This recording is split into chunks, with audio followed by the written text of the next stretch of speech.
In today's video, I'm going to teach you how to fix Supabase password reset system. If your users aren't receiving a working reset link or the email doesn't take them back to your app, this walkthrough will help you pinpoint the usual culprits and get everything behaving the way it should. Start by opening the Supabase dashboard. From there, head into the projects area so you can work inside the correct project. If you have many projects, use the search bar to quickly find the right one. If you're setting this up for a new environment, you can create a new project and then follow the same steps inside it. Inside your project, look to the left sidebar and open authentication. This is where all sign in, email, and template settings live, including password reset flows. Within authentication, go to the email section. This area controls what your users receive, how the message is formatted, and the key pieces that make the reset link function. Next, open the reset password template. This template determines both the subject line and the body of the message that users get when they request a password reset.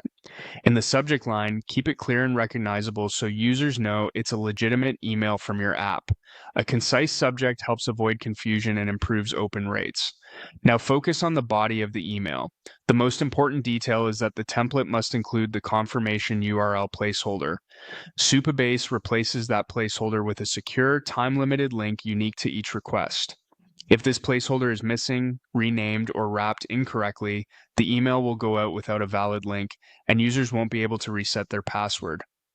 Keep your wording friendly, explain what the link does, and include a brief note about the link expiring for security. Finally, make sure your redirect URLs are correctly configured in Supabase.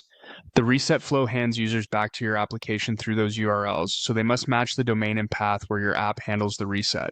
If the redirect is blank, points to the wrong domain, or uses a protocol that doesn't match your app, users may see errors or end up on a page that can't complete the process. Align these URLs with your app's actual routes in each environment so the handoff works seamlessly.